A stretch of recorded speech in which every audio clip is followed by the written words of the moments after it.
सगळीकडे परळी मतदारसंघात सगळीकडे बोगस मतं सुरू झालेले आहेत. पालकमंत्र्याचा आणि प्रशासनाचा सगळा म्हणजे गदारोळ आणि अतिशय हाहाकार सुरू झालाय. इथं मी जलालपूरला आलो, या महिलांनी मला बोलून घेतलं की आमचं मतच आम्हाला दिसतं फक्त शाई लावायचं बटन तीच दाबायले. धर्मापूरला गेलो तिथं तर त्या सीसीटीव्हीला कॅमेऱ्याला पिन नाही, काही नाही, काही नाही, त्यांचेच मतं चालू आहेत. आणि इथं आमचा कायदा चालतोय, आमचंच कानून चालतंय. इथं जिल्हाधिकारी असतील सगळे पोलीस सगळं मॅनेज झाले साहेब. एक माणूस नाही इथं, कुणी कुठला सीआरएफचा जवान नाही, काही नाही, काही नाही. सगळं मॅनेज कार्यक्रम असल्यामुळं फक्त लोकशाहीची प्रक्रिया म्हणून ही करायला लागले. सर्व मत सगळे बोगस मताने ही निवडणूक जिंकण्याचा प्रयत्न करायचा. काय काय तुम्हाला पाहायला मिळालं सकाळपासून? मी आता महिला आहेत आमच्या, काही सांगा. काय नाही बघा, मी मतदान करायला गेले सकाळी. बघा मी मतदान करून आले. त्यांनी काय केलं बघा, असं समोर आले, हा बटन असं म्हणले त्यांनी. तर मी म्हणलं मी काय पहिल्यांदा आले नाही, मला कळतंय म्हणलं मतदान करायचं. मग त्यांनी पाठीमागं सरकली.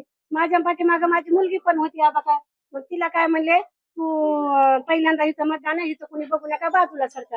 मग लगेच ती बाजूला सरकली. माझं मत बघू लागले, पण मी म्हणलं मला कळतंय मी काय पहिल्यांदा मतदान करे नाही म्हणलं. मग सरकले. ह्याच्या अगोदर ते बघायचं त्यांनी असं बघितलं बघा. पण मतदान तुम्ही केले, दुसऱ्याने केले? नाही, मी केले माझं स्वतः. मी म्हणले त्यांना ना, तुम्ही म्हणजे बघू नका म्हणलं. बघू लागले तर म्हण काय नाही, बघू लागले ते म्हणून मी मला असं इथून माझं कधी कोणी बघितलंय का? दुसऱ्या ज्याचं केलंय त्यांनी येतात. आणि हे बघा लोकशाहीला घातक आहे. मग ऑन द स्पॉट तुम्ही पुढे ठेवा आणि तुम्हीच कोणी मतदान करा, असं बघण्याला माझा विरोध आहे. वैयक्तिक मत आहे आमचं, आम्ही कोणाला देऊ.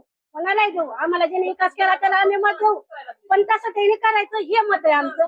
ते असं बघू नये त्यांनी. या पद्धतीने ही निवडणूक करण्याचा उपयोग काय याचा? फक्त प्रोसेस पूर्ण होईल. माझा निवडणूक आयोगाला, आमची निवडणूक आयोगाला कंप्लेंट आहे. या मतदारसंघाचं सबको या ठिकाणी सगळे बोगस मतं जी चाललेत, हे तुम्हाला सीआरएफचे जवान लावूनच मतं घ्यावे. आणि जिल्हाधिकारी या ठिकाणी आहेत, हे सर्व आता या निवडणूक मॅनेज प्रोग्राम. मागणी करणार का?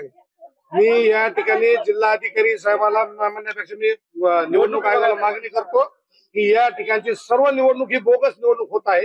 गावगाव सीआरएफचे जवान लावून प्रत्येक माणसाला भीती म्हणजे भयभीत म्हणजे करण्याचं वातावरण आहे की त्याकडे म्हणजे असे बिनधास्त मतं करू द्यावेत. काल पालकमंत्री सुद्धा एक पत्राची मागणी करण्यात आली की आम्हाला सुरक्षा द्या उमेदवारांना सुरक्षा द्या. मग त्यासाठी सुरक्षा आता धर्मापूर्वी धक्काबुक्की झालीच ना. मला धर्मापूर्वी तुम्ही आता व्हिडिओ बघितला, आईमाईवर शिव्या, तिथं मध्ये पार बूथ मध्ये पिन काढून टाकले सगळ्या सीसीटीव्हीचे. पुन्हाच मतं करून तिथं मागासवर्गीय लोक आहेत, मुस्लिम लोक आहेत, बारके बारके साळी माळी कुळी बारका ओबीसी समाज, याला कुणालाच मताचा जीव देणार ना. आता जलालपूरला महिला तुम्ही ऐकलं, यांचे बटन तीच दाबायले. ही निवडणूक झाली की ह्या निवडणुकीचा उपयोग काय? फक्त प्रोसेस पूर्ण करायची का? याचा जिम्मेदार असलेले माणसं सस्पेंड केले पाहिजे. जे माणसं जिम्मेदार आहेत त्यांना तात्काळ सस्पेंड केलं पाहिजे. पहिल्यांदा जिल्हाधिकाऱ्याला सस्पेंड केलं पाहिजे साहेब. नंबर फक्त रानातला गडी असलेली काम करते साहेब. बीड जिल्ह्याचा कलेक्टर हा त्यांच्या शेतातला गडी आहे असं समजून जर निवडणूक चालत असेल, याचा उपयोग काय साहेब? या विषयाचा याचा काय अर्थ आहे ह्या निवडणुकीला? फक्त प्रोसेस पूर्ण करायची का? मग जिल्हाधिकाऱ्याला फोन केला का? त्यांच्याकडून जिल्हाधिकाऱ्याला फोन केला, मी पाहतो दादा काही जिल्हाधिकारी मॅनेजरच आहे सर. एक त्याला सांगितलं सीआरएफचे जवान असले तर मतदान होणार नाही. सगळ्या गावाला आता मिलिंदनगरला बोगस मत सुरू आहे, जलालपूरला महिलाचे मत